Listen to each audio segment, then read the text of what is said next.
आज की अपनी कहानी है सबक। शादी के बाद क्यों बदल जाते हैं लोग।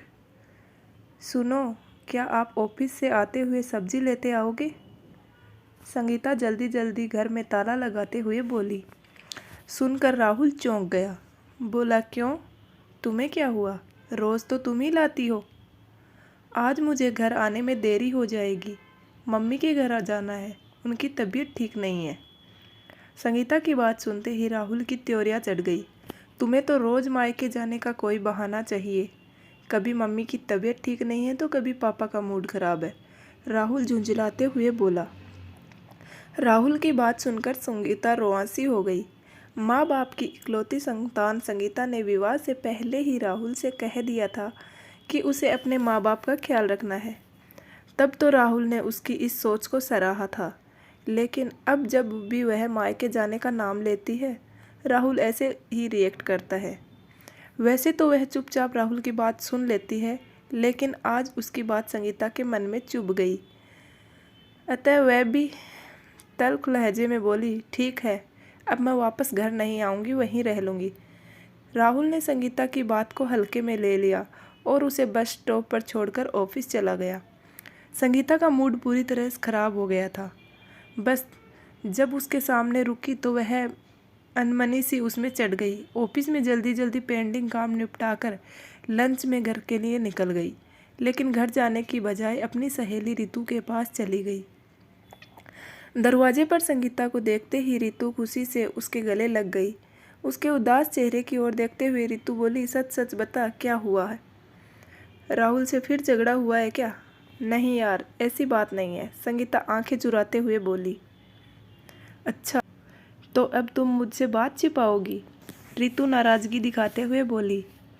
नहीं यार, तुझसे क्या छिपाना, तुझे तो सब पता है, संगीता रितु का हाथ पकड़ते हुए बोली।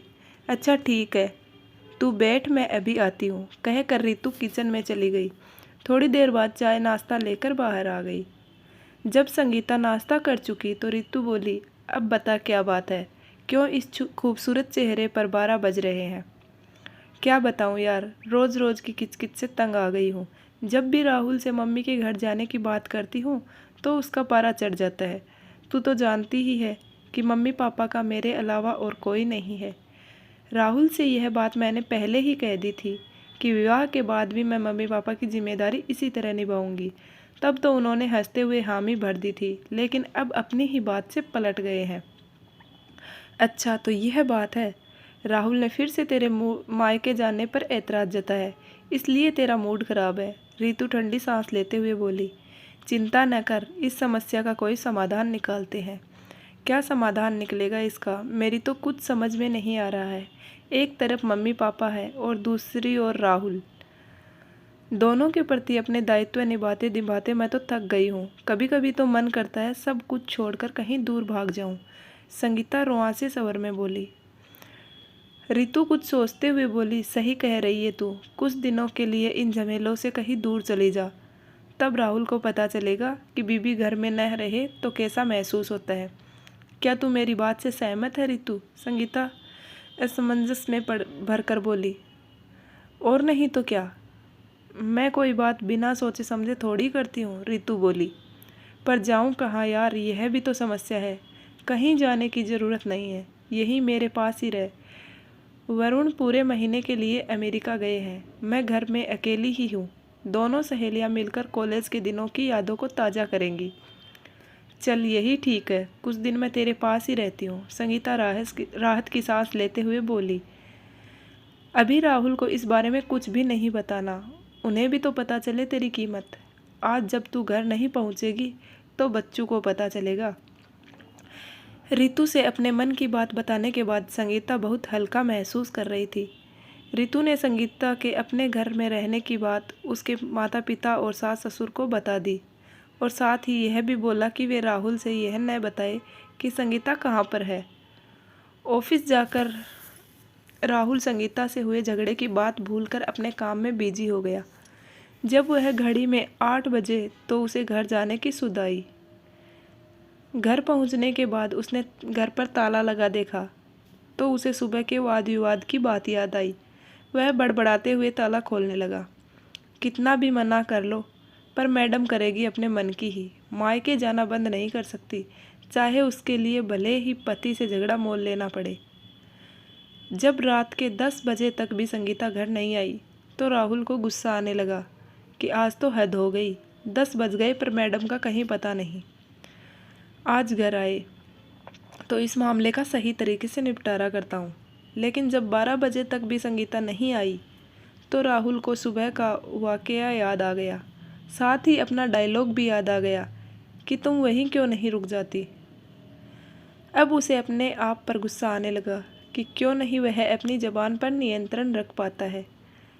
अभी वह संगीता को फ़ोन करने की सोच ही रहा था कि फ़ोन की घंटी बज उठे। धड़कते दिल से उसने रिसीवर उठाया तो उसके ससुर रमाकांत थे। क्या बात है पापा जी, इतनी रात को क्यों फ़ोन किया? राहुल जल्लाते हुए बोला। बेटा ज़रा संगीता से बात करवा दो, आज वह यहाँ आने वाली थी पर आई नहीं। उसकी तबीयत तो ठीक है ना? रमाकांत सुस्त स्वर में बोले। रमाकांत की बात सुनकर राहुल घबराहट भरे स्वर में बोला, क्या संगीता आप लोगों के पास नहीं गई है? वह तो वहीं जाने वाली थी, अभी तक घर भी नहीं आई है। क्या कह रहे हो तुम? कहाँ चली गई मेरी बेटी बिना बताए? रमाकांत रोआसी स्वर में बोले और फिर रिसीवर रख दिया। अब तो राहुल की हालत ख़राब हो गई। वह बार बार संगीता के मोबाइल पर फ़ोन करने लगा, लेकिन उसका फ़ोन स्विच ऑफ आ रहा था। सुबह होते ही राहुल सबसे पहले संगीता के मायके गया। उसे लगा शायद संगीता अपने मम्मी पापा के पास गई हो और उसे सबक सिखाने के लिए यह सब कर रही हो। लेकिन संगीता जब वहाँ नहीं मिली तो वह निराश होकर उसके ऑफिस गया। वहाँ तो पता चला कि संगीता तो लंच के समय ही ऑफिस से चली गई थी और आज ऑफिस नहीं आई। हताश सा राहुल घर चला गया। पूरा दिन वह संगीता की अच्छाइयों को याद करके सुबकता रहा और यह सोचकर कि कहीं नहीं गया कि शायद संगीता घर वापस आ जाए। लेकिन सुबह से रात हो गई, संगीता नहीं आई। संगीता और रीतू दोनों रात भर गप्पे मारती रही। देर रात सोई। सुबह कॉलबेल की आवाज़ से संगीता की नींद टूटी तो उसने देखा कि रीतू गहरी नींद में सो रही है। संगीता का मन उसे जगाने को नहीं हुआ। वह यह सोचकर दरवाज़ा खोलने चली गई कि दूध वाला आया होगा।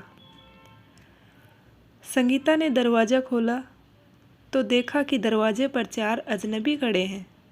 उन्हें देखकर वह घबरा गई और जल्दी से दरवाज़ा बंद करने लगी। लेकिन इससे पहले ही उन चारों में से 2 ने संगीता को दबोचकर गाड़ी में डाल दिया। जब संगीता की आंख खुली तो उसने खुद को एक कच्चे घर में पाया। वह घबराई सी इधर उधर देखने लगी। कुछ समझ नहीं आया। संगीता घबराहट के मारे रोने लगी। उसकी समझ में नहीं आ रहा था कि क्या करे, किससे बात करे। फिर चुपचाप किसी के आने की राह देखने लगी। शाम के करीब 4 बजे 2 लोग आए और संगीता से उसके पति के बारे में पूछने लगे। संगीता ने अपने पति राहुल के बारे में बता दिया तो वे बोले, हम राहुल की नहीं वरुण की बात कर रहे हैं। वरुण तो मेरी सहेली रीतू का पति है। संगीता ने अचकचाते हुए पूछा, क्या किया है उसने और आप लोग मुझे क्यों पकड़ कर लाए हो? रीतू की बात सुनकर दोनों अजनबी अचकचा गए। उन्होंने संगीता को डांटते हुए कहा, ज़्यादा स्मार्ट बनने की कोशिश ना करो। तुम्हारे पति ने हमारे मालिक से कर्जा लिया है और अब उसे चुकाने से कतरा रहा है। जब तक हमारा पैसा नहीं मिलेगा हम तुम्हें नहीं छोड़ेंगे। पैसा नहीं मिला तो हम तुम्हें बेच देंगे। अजनबियों की बात सुनकर संगीता के हाथ पांव फूल गए। वह सोचने लगी कि अजीब मुसीबत में फंस गई, कैसे छुटकारा मिलेगा। काश राहुल को फ़ोन कर पाती। दोनों अजनबी संगीता को धमकाकर चले गए। जब अगले दिन भी संगीता अपने घर नहीं पहुंची तो राहुल बुरी तरह टूट गया। उसकी समझ नहीं आ रहा था कि क्या करे। संगीता को गए 2 दिन हो गए थे, लेकिन उसकी कोई खबर नहीं थी। कहीं वह किसी हादसे का शिकार तो नहीं हो गई, यह सोच कर वह रोने लगा। अगले दिन डोरबेल की आवाज़ से उसकी नींद टूटी। वह खुशी खुशी यह सोचकर दरवाज़ा खोलने गया कि शायद संगीता दरवाजे पर हो, लेकिन सामने उसके माता पिता खड़े थे। उन्हें देखते ही राहुल के सब्र का बांध टूट गया और वह अपने पिता के गले लगकर बच्चों की तरह रोने लगा। उसके इस तरह रोने पर घबराते हुए उसके पिता बोले, क्या बात है, तुम रो क्यों रहे हो? सब ठीक तो है? नहीं पिताजी, कुछ भी ठीक नहीं है। संगीता घर छोड़कर चली गई है। 2 दिन हो गए लेकिन घर वापस नहीं आई, राहुल सुबकते हुए बोला। क्या कहा? बहू घर छोड़कर चली गई? पर क्यों? राहुल की माँ हैरानी से बोली। जरूर तूने ही उससे झगड़ा किया होगा, वरना मेरी बहू तो बेहद समझदार है। हाँ माँ, मैंने ही उसका दिल दुखाया है। पहली बार नहीं, हमेशा उसे दुखी करता हूँ मैं, तभी वह मुझे छोड़कर चली गई। कहते हुए राहुल ने सारी बात अपने माता पिता को बता दी। किया तो तूने गलत है बेटा। जब उसने शादी से पहले ही यह कह दिया था कि उसे ही अपने माता पिता का सहारा बनना है, तो तू क्यों उसके मायके जाने पर ऐतराज़ जताता है? क्या कभी उसने तुझे रोका है हमारे प्रति अपनी जिम्मेदारियां निभाने से, या फिर उसने कभी हमारी सेवा करने में कोई कसर छोड़ी है? राहुल के पिता उसे समझाते हुए बोले। आप सही कह रहे हो पापा, मैं ही गलत था जो अपनी बीवी के मनोभावों को समझ नहीं सका। एक बार वह वापस आ जाए तो मैं उसकी सारी बातों को मानूंगा और उसके माता पिता को भी आपकी ही तरह समझूंगा। राहुल के मम्मी पापा को उसके घर आए 2 दिन हो गए, लेकिन संगीता का कोई फ़ोन नहीं आया तो उन्हें भी घबराहट होने लगी। वे सोचने लगी, संगीता ने तो हमसे कांटेक्ट क्यों नहीं किया? कहीं सचमुच में उसके साथ कोई हादसा तो नहीं हो गया?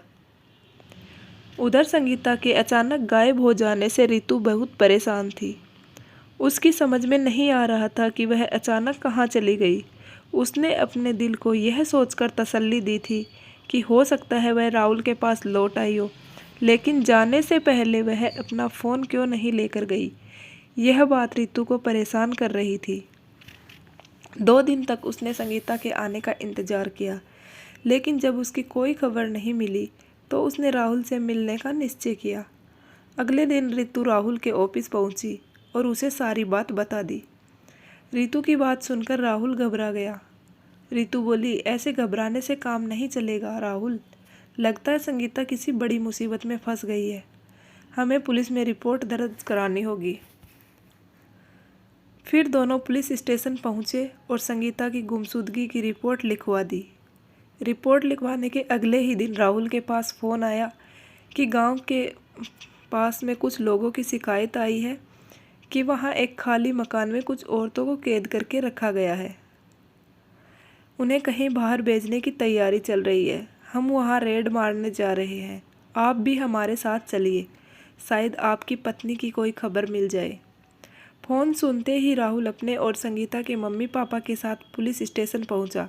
साथ में रितु भी थी। पुलिस की टीम के साथ वे सभी गांव में पहुंचे। वहां एक कमरे में संगीता बंद थी। सभी औरतों और वहां उपस्थित गुंडों को पकड़ लिया गया। पुलिस इंस्पेक्टर ने राहुल से कहा, देखिए, इनमें से आपकी पत्नी तो नहीं है? संगीता नहीं थी। इंस्पेक्टर बोले, आप परेशान न हो, हम पूरे घर की तलाशी लेते हैं। हो सकता है कि आपकी पत्नी को किसी और कमरे में रखा गया हो। पूरे घर की तलाशी लेने के बाद संगीता एक कमरे में घुटनों पर मुंह रखे रोती मिली। संगीता को देखते ही खुशी के मारे राहुल की चीख निकल गई। थैंक यू इंस्पेक्टर, मेरी पत्नी वह रही। राहुल को देखते ही संगीता उससे लिपट गई। राहुल उससे माफ़ी मांगते हुए बोला, मुझे माफ़ कर दो संगीता, मेरी वजह से तुम्हें इतनी मुसीबतों का सामना करना पड़ा। मैं तुमसे वादा करता हूँ कि अब कभी तुम्हें अपनी जिम्मेदारियाँ पूरी करने से नहीं रोकूंगा। अब घर चलो बहू, घर चलो, तुम्हारा पति पूरी तरह सुधर गया है। संगीता अपने सास ससुर का सम्मिलित स्वर सुनकर मुस्कुराने लगी। उम्मीद करती हूँ दोस्तों ये कहानी आपको पसंद आई होगी। कहानी के बारे में आपकी क्या राय है कमेंट करके ज़रूर बताना। अगर कहानी पसंद आई हो तो वीडियो को लाइक करें और चैनल को सब्सक्राइब करें। पूरा वीडियो देखने के लिए आपका बहुत बहुत धन्यवाद।